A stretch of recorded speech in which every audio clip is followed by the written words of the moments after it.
calling all sort of out, newly out, or fully out lesbians. We are going to Provincetown. Wing Women Weekend, October 16th to 20th, 2024, is your opportunity to join our crew and enjoy Provincetown's annual Women's Week. One of the biggest challenges we hear from the lesbians we work with, especially those of us new to this community, is how intimidating it can be to connect with other LGBTQIA plus women and to find that all-important queer community.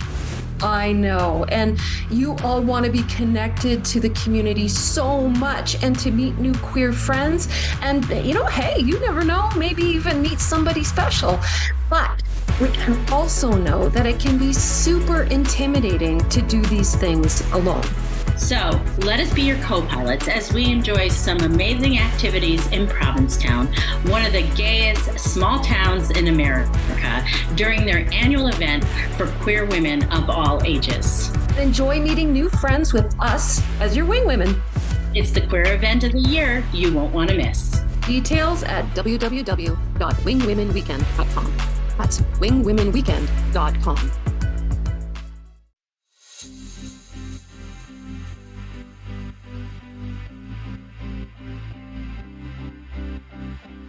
Hey queer friends, are you ready to be inspired? Welcome to Season 5 of Coming Out and Beyond, a podcast that shares stories from the LGBTQIA plus community. Here's your host, Anne-Marie Zanzal.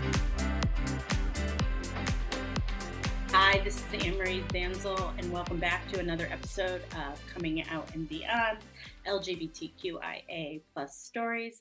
I'm very excited to welcome Ayce Kyptyn to the show today. Ayce is certified in the erotic blueprints bondage and is a student of sexualogical bodywork. Their passion has been centered around somatic embodiment and living an erotically liberated lifestyle as a transmasculine individual. Ayce, welcome to the show. Thank you for having me today. I should have read your intro to myself before I tried to read it out loud. So sorry if I butchered any words. There's a lot of different wording in there that most people don't use every day. Yeah, I don't use that word any day. So Ayce, let's hear your story. Yeah. So I'll start out by sharing my tagline. It's from Christian missionary to missionary beyond in the bedroom. And so today's episode is going to get a little juicy, just a fair warning to those who are listening today. Yeah, absolutely. Yeah, I grew up in a conservative Republican Christian household. And I think a lot of people can relate to that, especially I was originally from the Midwest in Michigan, where there's a church on every corner. And so as I was growing up, my parents realized really young, I was probably about the age of 4 when they started realizing that I was probably transgender. I was really into the boy stuff. So trucks, mud, bikes, building forts, hunting, all of that was my jam. And every Sunday when we'd get ready for church, I would be in like this hysterical crying moment where I'd have to put on a dress and go be a girly girl. That must have been hard. Yeah. And it was, we were so into the church that this was like multiple times a week that I would have to go present in such a way.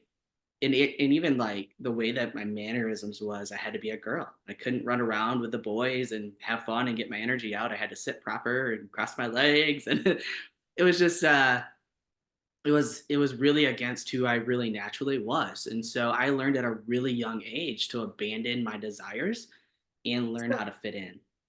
So you said your parents were aware that but did they have the language for it? Because they did not. Yeah, you're at an age where I think you're about 30-ish, right? Yeah, I'm 40. Yeah. You're 40. Oh, you look younger than that. But like there was no words for that then. There weren't. They didn't have the tools and resources to help me through this. And it didn't help that they were in such a conservative Christian area, right? There was no one out there that had representation. They had no idea, right? They only knew what maybe the media had said, or if they had ran into somebody in the city or something like that. So their understanding of gender and orientation and expression just wasn't there. Well, and also too, it was very heteronormative. Absolutely. Because they were in, oh my gosh, like conservative churches really have very defined gender roles and never should they cross. So it just wasn't in their ability to understand. No, not at all. And Mhm. I had a deeply caring family. My family was really interactive in my life. And when I was at home, I could be myself. I could go hunting with my dad. My dad would play sports with me. I could do things that really brought life to me, and that were my authentic self. It was when we went out into public that it was really a big deal for me to act prim and proper. And I get it. They had a certain story that they wanted everybody to believe, that their Image to family was maintain. perfect, Yeah. an Mhm. image to maintain. Yeah, they had the white picket fence house, right? Right. Yeah, absolutely. So so you went through your elementary school years, your high school years, Yeah. non gender non-conforming at home, gender Hmm. conforming not at home. Exactly. Right. Yeah. And then, so missionary, I want to hear about that first. So, Yeah. did you go to like a Christian college and everything I like that? did. Yeah, I went to a really small Christian college in the northwest corner of Iowa, Hmm. and it was like, I don't know, 1,400 students. I felt like I got a really great education, Sometimes you but it do. was, Yeah. what's that? Sometimes in those schools, they give you really great educations, but there's Yeah. also the huge Christian component to it. Exactly, exactly. And Mhm. my parents had told me I needed to go to a Christian school, and I think it partly was to protect me from like the worldly things and me probably coming out earlier. I don't know, but they really were very adamant that I needed to go to a Christian school, and I could choose whichever one I wanted to go to. So I ended up in Iowa. Really fun, cornfields around, nothing to do. But what happened was I got my degree, and I went into Christian work. And so I was a youth pastor for a lot of years. I worked with kids. And the interesting thing now looking back is I had a lot of LGBTQ kids, I had a lot of trans kids, and I never judged them. I Mhm. never talked to them about what the Bible says, right? Like in quotes. Why, why, like now looking back with retrospective, why do you think? Yeah. Why do you think you didn't do that? Oh yeah, I had compassion for them. Like Well, I you totally should. identified with You them. got it. Yeah. I got it 100%. Yeah. Yeah. Yeah. Yeah, A and the lot of, interesting thing is those kids still talk to me to this day, and that's like 15, 20 years ago, well, you which is were cool. probably such a powerful influence on them because you didn't judge them and they did have so Yeah. many adults around them judging them. Yeah, I was just a loving, caring adult, really. Hmm. So curious, were you Yeah, dating? You date in college? Did I you? did. Yeah. Yeah. And Yeah, how was I didn't start dating until I was in college. So like my sophomore year, and I had lost like 60 pounds when I went to college. So I was incredibly attractive to straight men. And mhm, so that was super fun. I kind of dove into it. I mean, I've always been attracted to men. And mhm, so that wasn't an issue. It was the doing the hair, putting on the makeup, wearing, feminine clothing. mhm. I didn't even do that in college. I would do my hair and like look presentable, but I was not super feminine. And that was attractive to some guys. Some guys really like that. All right. So for people who don't know Christian colleges, a lot of times they have codes around, chastity codes and not sleeping with your boyfriends and all that stuff Yeah. like that. Did you follow the rules? That is a fantastic question. I did. Yeah. So this is a huge part of my story. I mean, I was a virgin until I was 38 years old. So Oh I my goodness. stored up and pent up all of those emotions and feelings and repressed it, which we'll get to that a little bit later in my story. But when I was in college, I was known to be, um, I don't know the right word, maybe a prude. Guys knew that they weren't going to go anywhere with me because I had a really, really strict boundary. And they were kind of attracted to that, oddly enough, right? But Well, yeah. you were. I mean, they were Christian soldiers in the making, and so here you are, a good Christian girl who Hmm. is not going to have sex with them, and Yep. that's in very conservative Christian circles, there's the whole Madonna whore thing, right? And Hmm. so you are doing the Madonna, you are doing her right, and they're probably like, oh my God, this girl is like what I'm supposed to fall in love with, and Yeah.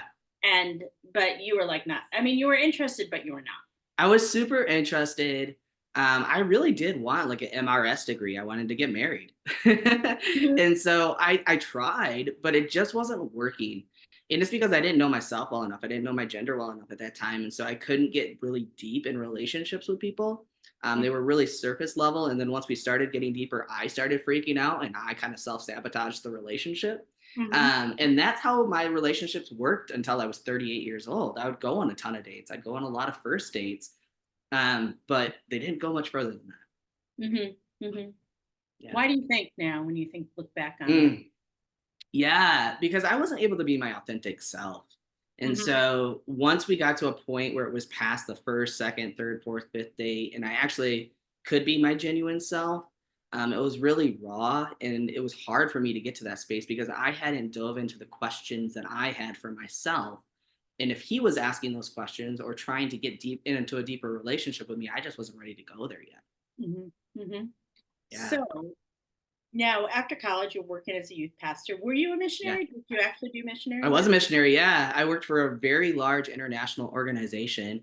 I started out just working with kids, and then I started working with the regional teams, and then I started working with a national team, and then I became an executive leader in the organization. So like I moved up in the course of like 13 years from like the bottom of the rung to the very, very top of the leadership chart.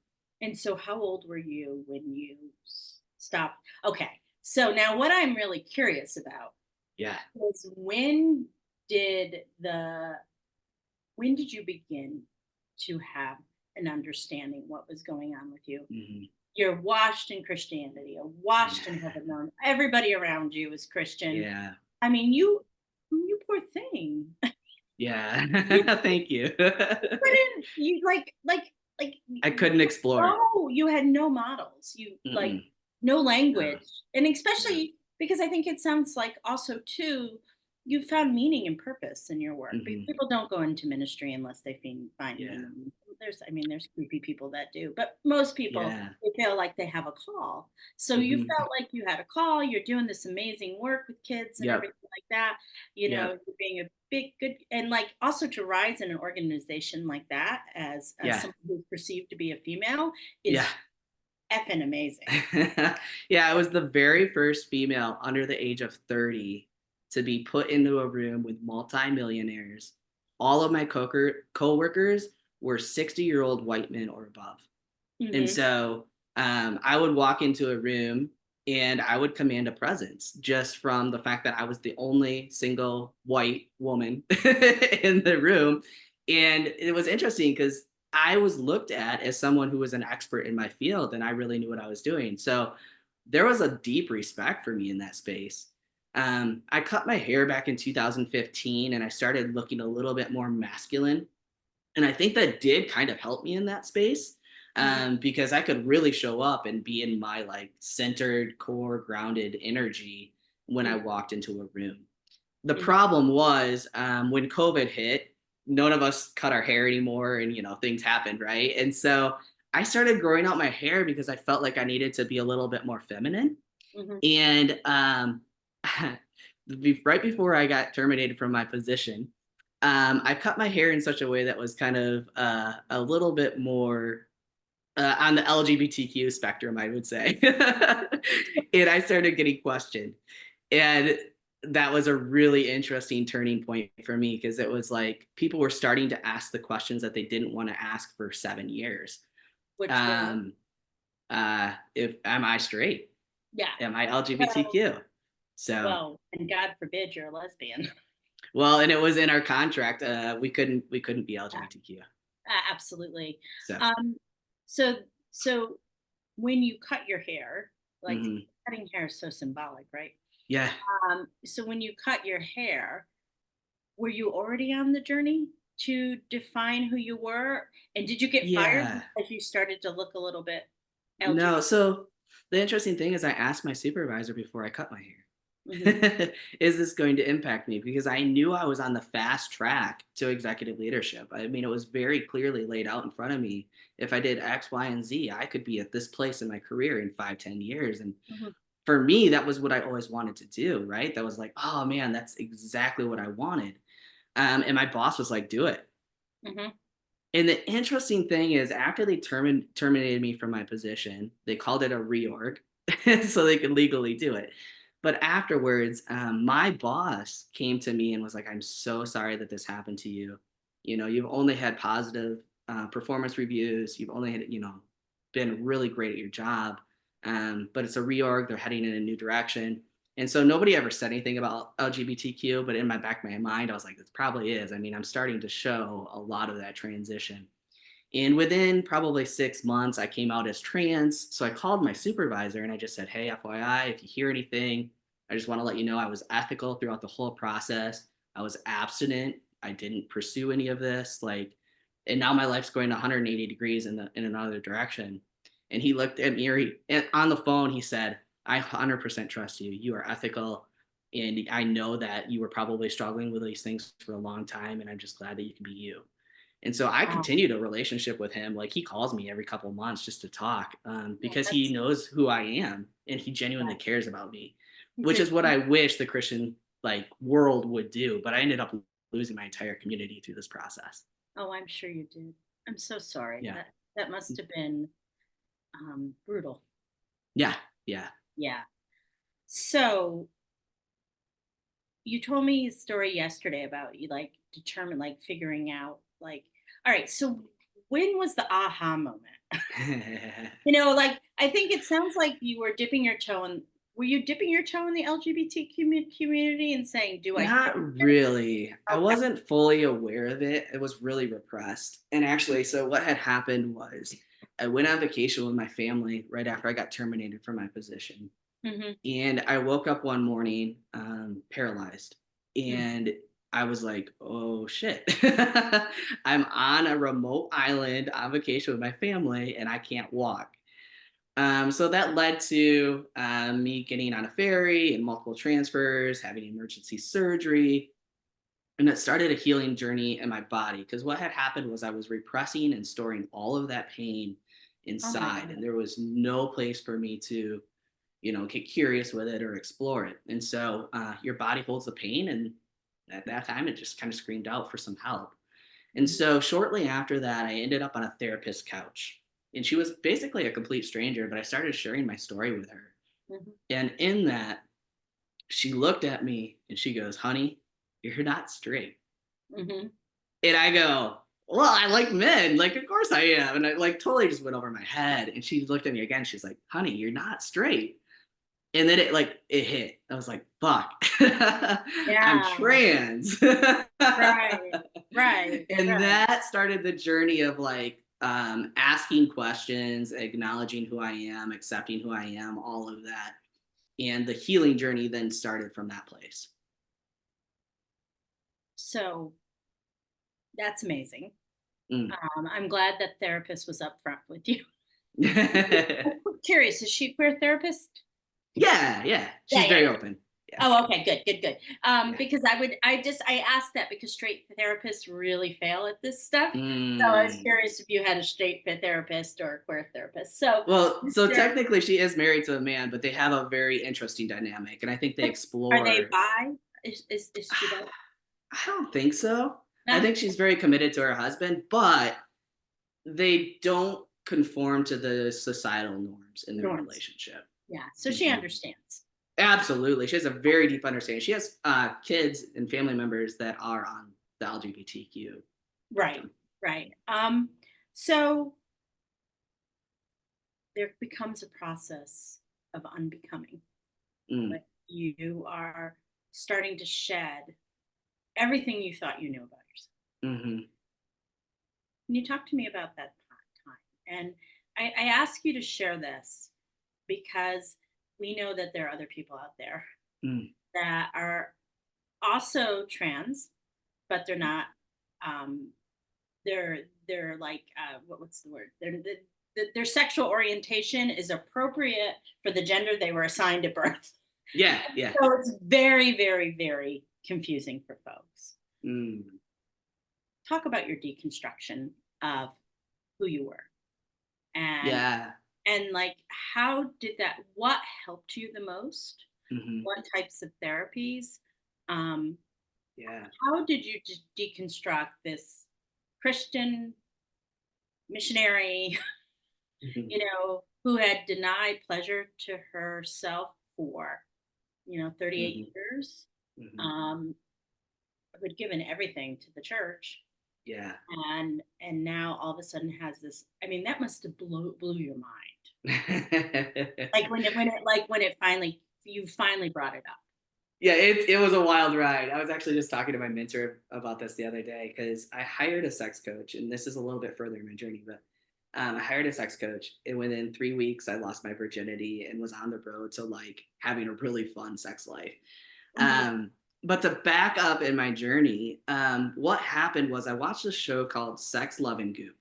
mhm, It's on Netflix. It's free. You can binge watch it over a weekend. And what you see in this show is clients that are struggling in some form with their sexuality.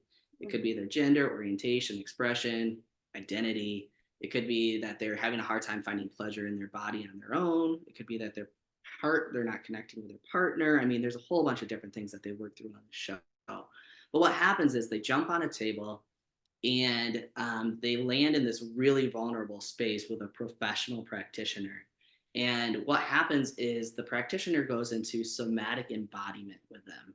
mhm, And basically, what that is they help the client land in their body and find where the pleasure is.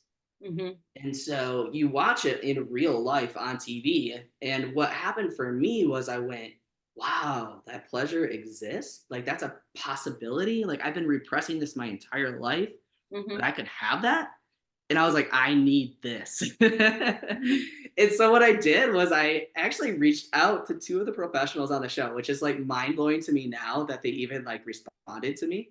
But Jaya and Darshana from the show are professional sexologists. Actually, Jaya's like one of the top 5 in the world. It's mhm, unbelievable. But when I reached out to them and I shared my story, they're like, "Yeah, we'll work with you. Like, we'll help you through this journey." And so I worked with Darshana a little bit just on my own and did some of her classes and some of her like in Zoom sessions that she holds.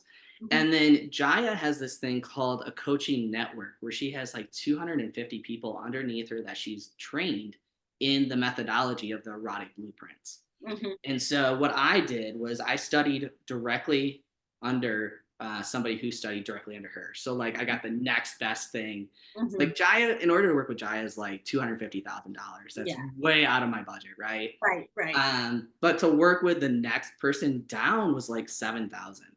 I was like, Mhm. I can do that. I just lost my job, but I like this is I'll something find the so money. important. I'm gonna find the money, right?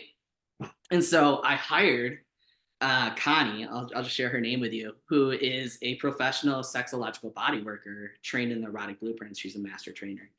And I went to her house and we did sex, love, and goop in real life on my body. Mhm. And in that experience, it was a 3-day immersion. And what happened was the very first day, like I was incredibly nervous and vulnerable, and like I was like, Course, "What? yeah. How Why am I am I here right here? now? Like, What what am did I I sign doing? up for? Yeah. I'm with somebody that I've known for a month, and I'm bearing my soul. Like, what is going on?" So the first day was just kind of like landing in my body and getting used to, being in the company of somebody else. The second day was like an incredibly deep, deep personal journey into my body and coming from a space of being numb and disassociated and truly landing in my body for probably the very first time in my life. Mhm, The third day was a day of just like integration. mhm, And actually, like, that's where I had my awakening to like the amount of pleasure that my body has and mhm. how I'm not bad, I'm not wrong, I'm not sinful for having these desires. I'm simply human. Awesome. So we can hold space for these desires. We can express these desires. We're meant to. And so through that awakening, I went, wow, like I need to be able to provide this for other people because it was such a mind blowing experience. And obviously, for someone who was 38 years and had just lost their virginity like a month earlier, like this was just like, whoa, right? Ace, can I say something? Yeah, Virginity is just a social construct. social construct. Oh, absolutely. Yeah, Being a sex coach now, I definitely get yeah, it. I would probably say when I first had sex for the first time, because I mean, as a sex coach, you know that virginity is. Yes, absolutely. Yeah, Absolutely. But to the most, to the typical listener, I mean, that's something that they can relate to is their right. very first time of having that pleasure, having that Yeah. pleasure with someone else. What does that look like? Yeah. Mhm. Mhm. So you decided to go into this and you started Yeah. to like really when you go into something, you really dedicate it with your whole heart. I don't think that's changed. It So hasn't. you started to. So what did you find? You're not. You're Yeah. like actually the second or third erotic blueprint coach that I've had Awesome. on the coach. So for those who don't know, what does that mean? Yeah. Yeah. And I So don't it's even know if basically I remember. it's basically like the five love languages, but it Mhm, gives you a sexual language to be able to relate and communicate with your partners that you choose to, engage with. And so there's five different types. There's the energetic, which is somebody that wants to or needs to be aware of the energy in the room in the space that you're in. Then mhm, you have a sensual that's engaged with all their senses. mhm, Then you have the kinky, which mhm, is like anything that's taboo, the sexual, which mhm, is somebody who goes 0 to 60, and then the mhm, shapeshifter, which is like the combination of all five. mhm, And what Jaya has done is she did a ton of research and she realized that we all kind of land in one of the five as like a primary. And that's mhm, the way that we engage with other people and we receive the most amount of pleasure for ourselves. And mhm, so if you can learn what your type is and you can learn what your partner's type is, there isn't a discrepancy. Like mhm, all the types can play with each other. So the myth of being incompatible doesn't really exist. mhm. If you have the desire to grow with your partner, you can find mutual play zones that are actually really deeply like connecting for the two of you, and you can actually really grow in that space. Mhm. And so what this does is it brings people together and gives them the terminology and the language to be able to say, these are my wants, needs, and desires, and these are the places that we can play, and this is how we can deepen our connection and our relationship with each other. So your work is with couples? Not necessarily. Okay. I have had some cis het couples that have come to me. I've Mhm, also had, some gay men and those types of people come to me as well. It's really about the individual because once you've learned this on your own and you figure out what your primary blueprint is, you learn how to realize it in other people and how you can mhm, relate to them. And mhm, so, like for me, I'm I don't know the best way to put it. I'm open. I am mhm, not in a relationship. I don't want to be in a monogamous relationship. mhm, And so when I engage with people, it could be a one night stand. It could be we're in a relationship for 3, 6 months, whatever it might be. I might be in multiple relationships, but it mhm, gives me the foundation to be able to see the person in front of me and really meet them where they're at. mhm, And so I typically work with individuals to be most honest, even though I mhm, have done some work with couples. Yeah. mhm. So the individual is able to use this theory, and Hmm. and I think you think it's more than a theory, but like The use this, methodology, yeah, yeah, framework, yeah. methodology. Thank you. Yeah. Use this methodology to be able to connect better sexually with their partners, or is it more than that? It's absolutely more than that. This is a framework for life. I Mhm, mean, the most honestly, like, so there's I think 8 different modules that we go through if someone goes through the program with me. And going through that, you learn a bunch of different techniques that help you not only in the bedroom but also in life. And so, like one of them, I'll just share one of them with you, is called Pleasure First. mhm, And basically, in that, I think a lot of times people go into their bodies, they do a body scan, and what's the first thing they find? It's mhm. pain, Tightness. Yeah. tightness, Mhm, discomfort, right? It's like, right. oh, my back hurts, my knee hurts, whatever. And what this methodology does is it teaches you and trains you how to find the pleasure in your body. And Mhm, then once you find the pleasure, to amplify that.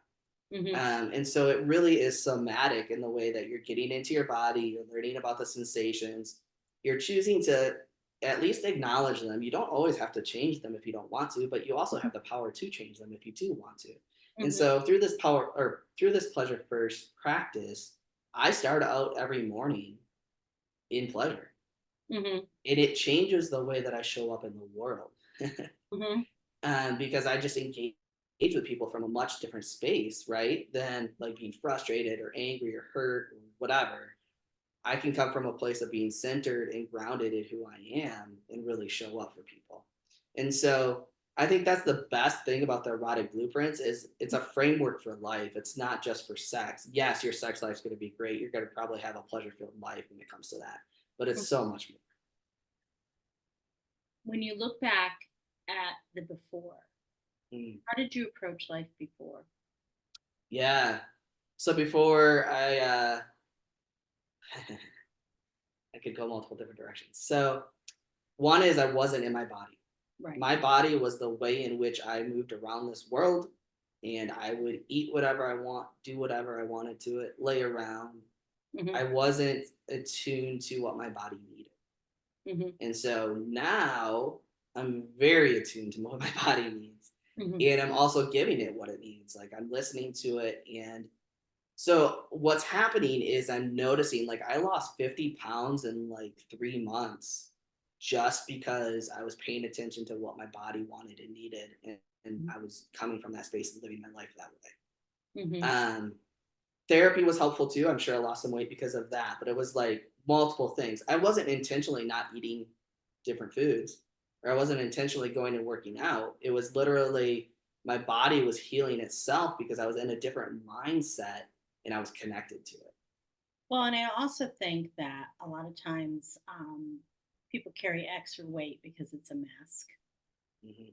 Um, and and sometimes we don't want the attention subconscious, Hmm. like Hmm. subconsciously. It's not like, nobody ever, I mean, people don't think that, but like, I mean, here you are in a heteronormative existence, and Yeah. you are like, you in that world, you should have been married when you were 25, right? Yep. And Yep. here you are, this single woman still like, and moving up Hmm. the chain, the food chain, Yep. Yep. and like unconsciously, probably weight was a way you could, because Hmm. of the fat phobic people we have in this world, it was a way you Mm. keep people away from you without Yeah. having to work too hard. you know? you know? Yeah, Yeah, it's so true. Well, and yeah. the interesting thing is now I look back at my life and I never saw myself as attractive. When I was presenting as straight, even when I was like 150 pounds and in college and the guys found me incredibly attractive, Mm. I myself didn't feel attractive. And it's because I really wasn't in tune with myself. Like I hated my body. I hated the parts I did have. And I really couldn't land in that space as my authentic self. And so the interesting thing is, once I transitioned, I've Mhm. had a lot of people find me attractive, which is super fun, but I actually feel it now as, yeah, Mhm. I'm attractive. I'm a stud. Mhm. And it just changes the way that I show up in this world and how I interact with people because I have this authenticity within me where I feel like I know myself and I've got myself. And Mhm. that wasn't the case previously. Well, and do you think it has also anything to do with being, assigned the wrong gender? Like, Hmm. as you're looking in the mirror and what you feel inside, Yeah. although it was deeply at that point was deeply Hmm. very subconscious, but what you feel inside didn't match what you Yeah. look like outside. Yeah. It just didn't match. Yeah. I think there were three things that I was going through. I was going through physical, social, and mental discomfort all at the same time. Ugh, how And exhausting. now, yeah, and now it's like, oh, there's an alignment. I don't have Mm. that discomfort anymore. Mhm. And that changes how I interact with people. It's really interesting because when I came out, I was 50, and in very heteronormative world, and Hmm. they're like, women talk about this, is that like as you get older you begin to disappear, you know Mm, you just do, because mm, our standard is that women, are supposed to look like they're 25 until they're 90. That's just not realistic. But yeah. when I entered the queer world and the lesbian world, none of that mattered anymore. And what was really interesting is, I'm married to my wife, and this is the heaviest I've ever been. I was always pretty tiny, Mm, and like she like loves the way I look, just loves it, and like my sags and my wrinkles and my chubby body, and she doesn't care. mhm, And I find that, especially among older queer women, especially, these younger people, you're going to always find your outliers. I'm not going to say a sweeping generalization, but among all older queer women, there is no heteronormative expectation about how you should look like as a girl. And it was unbelievably freeing. I felt like I was let out of prison. Yeah. And it was really, it's just amazing, like how much pressure there is for women to look a certain way. Yeah. And when I entered that community at 50, I was desirable. I was wanted. It like none of the things that I had to deal with before existed anymore. And it was like the best thing ever. I wrote a piece about it, like in my blog a long time ago. It was like I was like slowly fading away in black and white and then coming alive in Technicolor. It was just like really an amazing experience. Like I'm really like, some of the things about doing this later, Ayce, is that, you have perspective. Yes. Like you have perspective that if you had transitioned at 14, you would not have had that perspective. Yeah. But you really there is a wonderfulness about people that transition, whether, their sexual orientation or their gender, when they're in their 30s, 40s, 50s, and 60s, because we understand the before. Yeah, absolutely. Younger people who are so fortunate to be able to embrace that stuff, younger just don't get that experience. And so we sort of know what it's like both ways. Want to ask you, what's male privilege like? It's a totally different world. It's unbelievable. Yeah, because right now I can pass. And so I haven't had anybody ask me, in the last 6 months, I haven't had that question at all. How tall it's are totally you? different. I'm only 5'6", so I'm pretty short. That's still, yeah.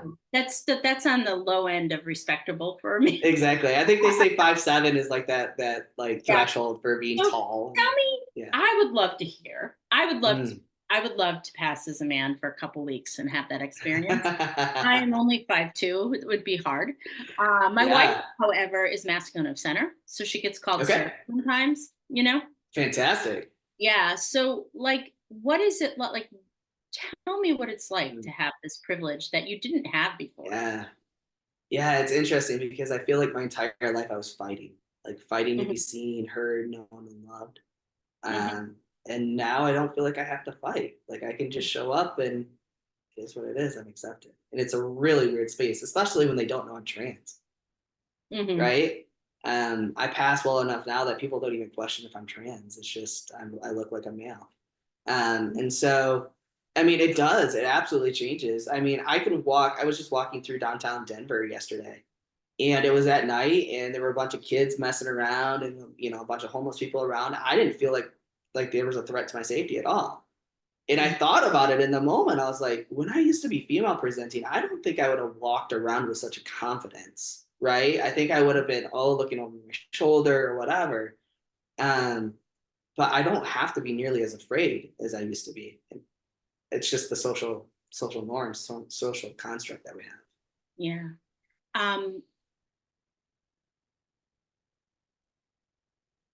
Does it make you more of a feminist? Absolutely, yes. Because I understand as a woman and who has fought all my entire life to be seen, acknowledged, and heard. Like to have that privilege just put on me based because of my gender it makes me jealous. I'll be really honest with you. Oh, absolutely. And I think there's a real beauty. Like I have a friend, she's trans female, and she talks about losing her male privilege. Oh, absolutely. Yeah. And like how things are so different for her now as a trans woman. And like how much she didn't realize the privilege, she really didn't realize it. Well, that's hard for trans females because I mean, I really do think that their safety is at risk. It's way harder for them to pass with the masculine characteristics that they have. They have to have a lot of surgeries or, it's just, and then it's not nearly as socially acceptable. Being transmasculine for some reason is somewhat acceptable. Yeah, because everybody wants to be a man, right? Yeah. Yeah, I don't know exactly what it is, but it breaks my heart to know that people have gone through the same journey as I have, but our experiences are going to be different because of the Well, gender that we have. and if you do it later in life, I mean, Mhm. the people who transition young and Yeah, and are able to take the hormones and everything, right. they are much more passing. But Mhm. all my trans women friends that we all came out at Yeah, the same time, and yeah. they're all in their late 50s, early Mhm. 60s. They really struggle. I mean, they don't, Yeah. and so they have to. Um, I worry about their safety all the time. Absolutely, absolutely. I mean, it just happened in Minnesota Yeah, recently, where a trans yeah. female was murdered, and it just happened here in Denver too. So like, It's it's crazy sad. like It's why incredibly sad. people like just please everyone get a life and pay mind your own P's and Q's. You know, Yeah, we you all do deserve to not have to. exist. Yeah, Somebody transitioning to another gender has nothing to do with you, and exactly. let them be happy. You know, Mm, let them be happy. So I yeah, have one last question. yeah. Christianity, where are you now? Oh, I totally left it. Yeah. Yeah, so what had happened was, as my entire world was falling apart, the Christian community that I cared so deeply about, um, didn't show that in return to me. And so there was a lot of hurt that I was working Hmm. through. Being alone, I was in the darkest place of my life.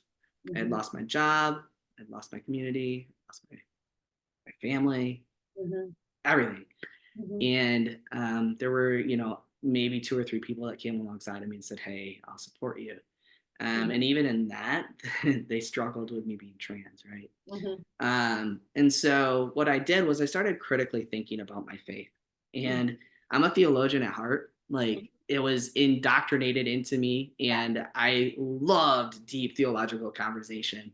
And so the very first thing I did was started to look at the scriptures and really kind of tear it apart. Right.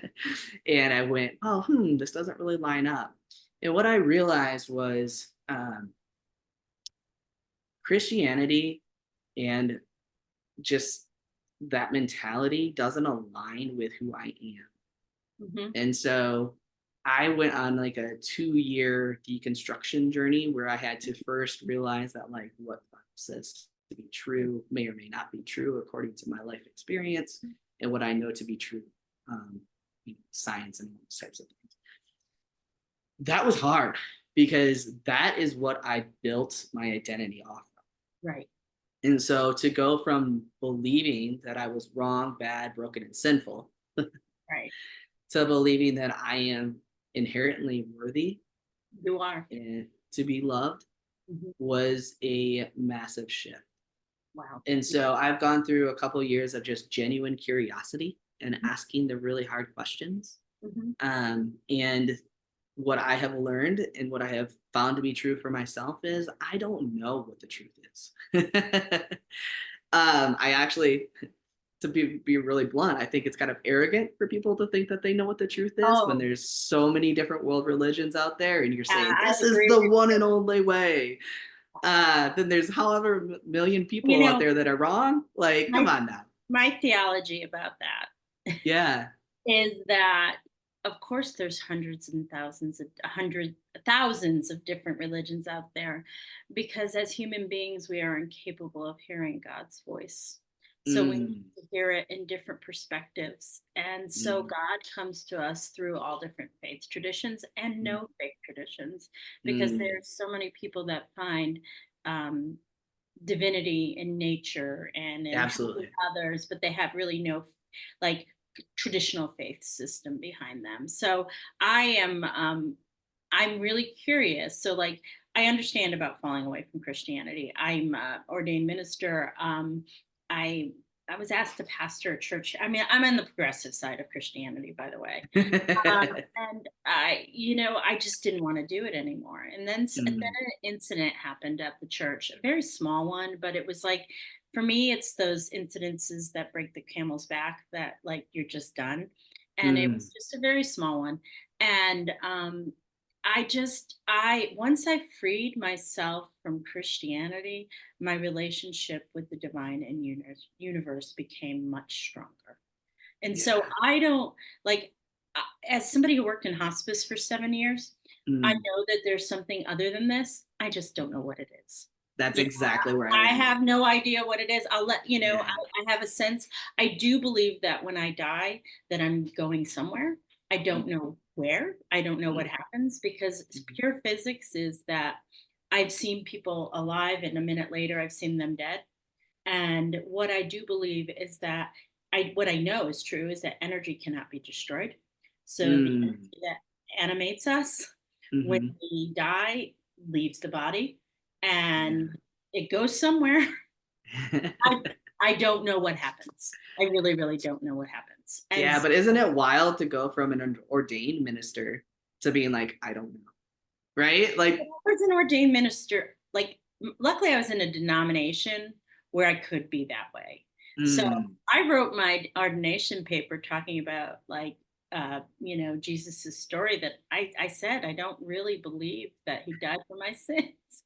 I don't believe that because I looked at it through the narrative of grief, and I think that Jesus's followers were grieving, and so they mm, told a story about him that could mm, make sense to them, not mm. that he was somebody who was crucified by the state for being being a rebel. Yeah. So Well, it's really interesting when you dive into the theology, though, because like I have pieces of the story too where I'm like, how can this be? Like Jesus coming to us from a virgin who was yeah, probably the age of 12 to 19. What 12. kind of loving God would send a child through that? Right. Right? Because she was Right. excommunicated, she was a prostitute, she was whatever. Like, Yeah. no loving God would do that. Like, come on now. Yeah. So, I mean, there's pieces of the story where it's just like, if you critically think about it and you don't just say, oh, I have faith, I believe this to be true, which is what a lot of Christians do. You like think about it, it's like, how does this line up? I But can't make it line up. but also too, though, I think an active faith is one that questions belief. Mm. I know when you come from conservative Christianity, it's like, believe what we tell you, and if you don't, you're a failure. But in the Christianity that I come from, active like questioning was really encouraged. And Mm. not until I got into the United Church of Christ, which is very progressive denomination here in the United States, I'm allowed to, like, not allowed. I really do believe that people that like really question and push back have an actual much more active faith than somebody who just believes everything hook, line, and sinker. You know, Right, right. and I also believe that a lot of times so our earliest images of God are often framed by our primary caregivers. So whoever your primary caregivers are. And so honestly, our images of God should change over time. Like, Mm. so for example, that's why people like if somebody had a really abusive mother or father, oftentimes, and they just stay in the same faith tradition for their entire life, that's how come they can accept an abusive God, Mm. because that's what their primary caregivers are. And then they've never questioned further. And so, they've never questioned further. And so their belief in God is childlike, you Yeah, know, absolutely. Well, childlike. they're not living it out either. I think that's part of the frustration that I have right now with Christians. Yeah. It's like you're not the Bible that you believe to be true. You're not even living that lifestyle out for yourself. Like, how hypocritical is that? Like, Well, and also too, I always like to remind people there's all flavors of Christians. So there are Christians that are trying to live that out, oh, absolutely, absolutely. but there's Yeah. some people that are not. Hmm. And the last question. Now this is the Yeah. real. How about God? Where are you with all that? Yeah. So I believe there's a divine presence of some sort. I don't know what Mhm. that is. And so, what I've chosen to do is live my life out of curiosity, enjoying the human experience, and trying to love people the best that I can. So Mhm. how can I show up in this world, loving others in a way that I would want to be myself? And Mhm. that is the way that I live my life today. That's beautiful. So Ace, how do people find you? Yeah, so they can find me on acekypton.com. Just spell out my Mhm. name. You can also find Can me you on spell your Facebook last? and Instagram. Can you spell your name because it is unusually spelled? Yes, Ace, so AYCE, and then Kypton is KYPTYN. I like Y's apparently. And social anywhere? Yeah, I'm on Facebook. I'm on Instagram. You can find me at Ayce Kypton there. I'm also called the trans sex coach. So I use that a little bit as social media as well. So you can find me there too. Do you have a coming out song? Mm, my Spotify list is long. Yeah. Hold on one second. I need to find it because I don't remember the name of it.